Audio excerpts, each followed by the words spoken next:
காமம், குரோதம், கோபம், லோபம், மதம், ஆச்சரியம் அப்படின்ட்டு இருக்கக்கூடிய அந்த அவஸ்தைகள் எல்லாம் நம்மை போட்டு சித்திரவதை செய்யும் பொழுது அதற்கு இடம் கொடுத்து விட்டோம் என்றால் நம் மனிதமானது அழிந்து விடுகிறது.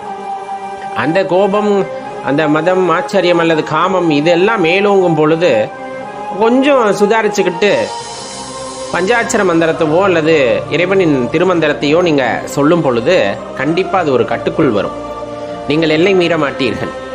அந்த கோபத்தை தாண்டி இறையருள் அப்படிங்கிறது நமக்கு கிடைப்பதனால் ரொம்ப அமைதியான வாழ்க்கையானது அங்கே உங்களுக்கு கிடைக்கக்கூடும் அப்படிங்கிறத தெளிவாக தெரிஞ்சுக்குங்க. எப்போவுமே கொடுத்து பழகுங்க அப்படின்னு சொல்லுவாங்க. ரொம்ப முக்கியம். எப்போவுமே கொடுத்து பழக வேண்டும் அப்படின்னு சொல்லப்படும். இப்போ நிறைய பேர் அந்த இலவசம் வாங்கிறதுல காட்டுற ஆர்வம் இருக்கு இல்லையா, அதெல்லாம் பார்க்கும்போது ரொம்ப தர்ம சங்கடமாக தான் இருக்கும். ஏற்பவன் எப்பொழுதும் ஏழையாகவே தான் இருப்பான். தன் மனதிலே அவனுக்கு ஒரு பெரிய ஒரு அந்தஸ்து கிடைக்கப் போவதே இல்லை. எப்பொழுதுமே பிறர் கொடுப்பார் நாம் வாங்குவார் அப்படின்னு இருக்கிறாங்க அப்படின்னா அவங்க வாழ்க்கையில் எவ்வளோ பெரிய இடத்துல இருந்தாலும் பிச்சை ஏற்கக்கூடியவர்களாக, ஏழைகளாகவே அவர்கள் இருக்கிறார்கள்.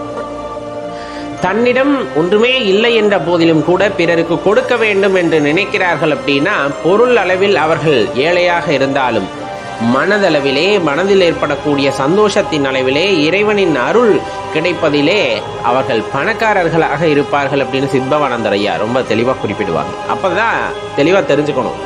பிறருக்கு கொடுக்கும் மனது வேண்டும், அளவறிந்து கொடுக்கணும் இல்லைன்னா சொல்ல. இருந்தாலும் எல்லாம் தனக்குரியது அப்படிங்கிற ஒரு அந்த மாயை அதிலிருந்து வெளிவராத வரை நம்மால் எதுவுமே பெரிதாக ஒரு நிம்மதி கொள்ள முடியாது. வாழ்க்கையிலே நிம்மதி கொள்ள முடியாது அப்படிங்கிறத தெரிஞ்சுக்கணும்.